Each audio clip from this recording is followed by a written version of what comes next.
Welcome to JMW's Inside Man YouTube channel. David Smith is a partner within JMW's property litigation team. So David, I believe that trading standards have introduced some new rules. What is it all about? The National Trading Standards Estate and Letting Agency team, which is a sort of block of trading standards that's run out of Powys Council. And they have a sort of overall sort of guidance type role for estate and letting agency across the country.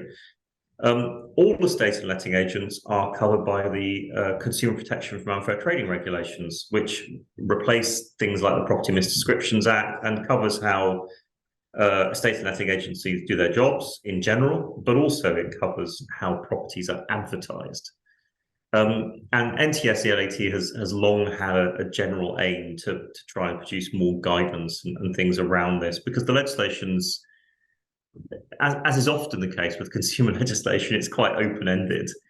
And it really says that property adverts must tell a reasonable person the things that they wish to know. And it's not very clear what that means. So there's been a sort of ongoing project running with that. And one element of that has been, for example, to set out core information which NTS-ELAT thinks must be in all property adverts.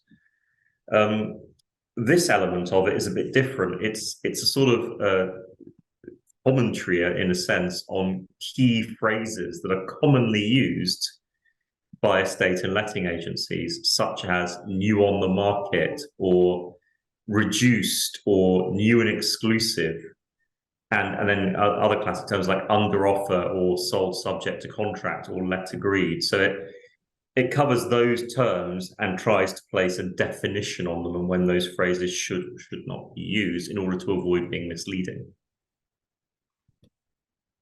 And you mentioned some of those terms, David.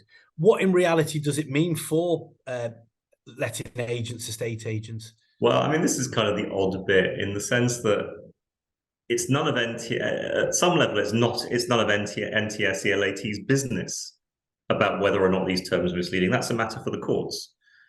And in practice, these offences are very rarely prosecuted, but they are prosecuted. Some trading standards officers do prosecute them. And there's very little guidance from the courts because they're very rarely appealed. So we don't often have much useful information. So in reality, of course, a magistrate's court is going to be quite swayed by NTS-ELAT guidance, and following that guidance is likely to mean that a estate or letting agency is safely within the scope of the law. And of course, in practice, it is probably better for the industry as a whole that estate and letting agencies are being clear about common terms and are operating in a reasonably consistent fashion, so that consumers can reasonably understand phrases that are sort of assumed to have specific meanings.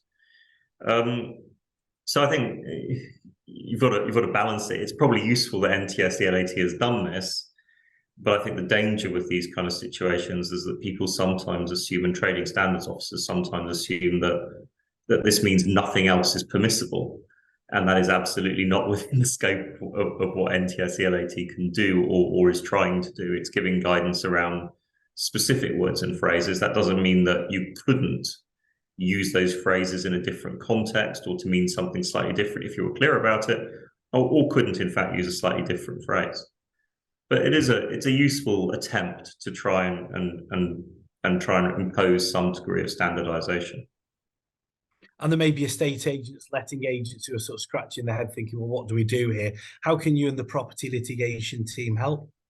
Yeah, well, we advise lots of estate and letting agents about trading standards compliance and help deal with threats of prosecution and penalties. And we're more than happy, of course, to help estate and letting agencies work on their compliance and make sure that they don't find themselves falling foul of angry trading standards officers. David, thank you for your insight. If you'd like to contact David and the property litigation team, you can email insideman@jmw.co.uk or call 0161 82 81 999.